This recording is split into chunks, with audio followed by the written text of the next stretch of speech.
joined now by Colonel Lawrence Wilkerson, who served as Chief of Staff to former Secretary of State Colin Powell. And Colonel, you've been around the highest levels of sort of civilian political appointed leadership in administration, very high levels of the armed services.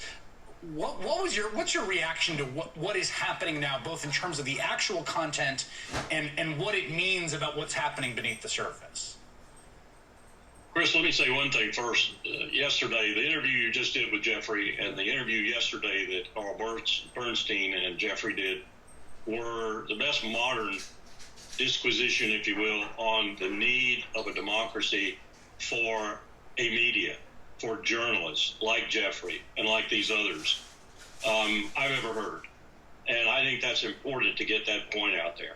In their defense of anonymous sources, especially Carl Bernstein, he was eloquent in his defense of the anonymous sources, for example, he and Bob Woodward used when they essentially helped to get rid of President Nixon during the Watergate crisis. So I think that is an important point to make. I want to emphasize that point. It's time the media stood up. It's time the media told the truth. It's time the media went after the facts, despite the president's utter disregard for the facts. But to your question, this is extremely damaging to the morale and good order and discipline of the military to have the leader of that military, the commander-in-chief of the United States, of the military, to make these kind of remarks. And as to whether or not he made these remarks, I think that's no surprise. That actually is no surprise. This man has lied repeatedly.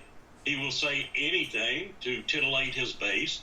He will do anything to solidify his own hold on power, which worries me greatly with regard to the coming elections. And we've seen it. We've seen it raw right in front of us. I don't know how any American, anywhere, who has heard about this, read about this, even had hints about this, can continue to support this particular individual. It's incomprehensible to me. And it tells me something about my country that I don't like to face. You know, the point about the sort of morale effect, I mean, and the plausibility of it. I mean, Jeffrey Goldberg just saying essentially this is an open secret. I mean, one of the ways I interpreted this is that, you know, active service members are just a subset of a larger group of people that aren't Donald Trump, that he views as marks. Those can be evangelical supporters. They can be people that voted for him. They can be people who didn't vote him, his political enemies. Anyone who isn't. I mean, he seems to bear a tremendous amount of condescension and contempt and view everyone as sort of a mark that essentially isn't him. And so in that way, I think that's the sort of response so many people have of like, yeah, I could see him saying that. No, I certainly could too. In fact, I could see him inside the Oval Office with some of his closest advisors talking about Christians in that way, especially fundamentalist Christians, mocking them, making fun of them. And there's no doubt in my mind that he's probably done that before, just as we now see he's done with the military. This is a man with no conscience. This is a man with no decency. This is a man who doesn't understand what it is to be a human and to feel for other humans. I just looked at the PME, the Professional Military Education response to this directive that's just went out. Here's another destabilizing to the military move. The directive essentially tells them that they'll stop affirmative action type, any kind of education that's based on showing systemic racism, how to fight it, and so forth and so on. Well, I picked up Proceedings magazine, the U.S. Navy's and probably one of the most prestigious military publications. On page 14, there's a picture on both pages of all the four-star admirals and generals and Secretary of Defense Mark Esper, and Trump in the center beaming. They are all white, and they are all male. So tell me again how we don't need this education and training. We're about to have some pushback majorly from the universities and colleges within the military, and well, there should be.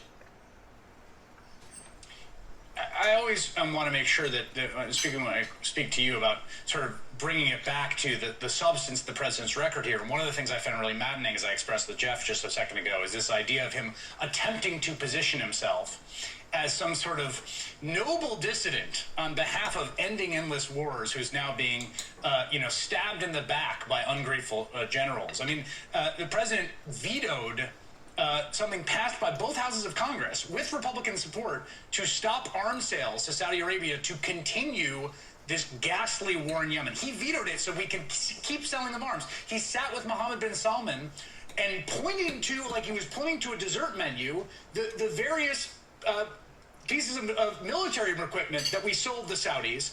Troop levels have stayed basically the same. We have increased our bombing in civilian areas. There is no record here of actual resistance to ending endless war, as he talks about it. I think what you're seeing is the depth of desperation that some people around him, and maybe even he himself, are reaching. This, I think, was quite a blow to his base. As you pointed out in your opening remarks, the Military Times series of newspapers has shown polling that says he's falling off remarkably in the military in terms of favorability, and his disfavorability is rising just as markedly. I think he's desperate, and I think he's looking for things. He picks pieces up here and pieces here. He says, oh, the military-industrial complex. I can rail against that, and I'll get some of them back. I'll do this, I'll do that. I'll be against war, and I'll get the rank and file back. Well, as you pointed out also in your opening remarks, none of this washes. The military's not stupid.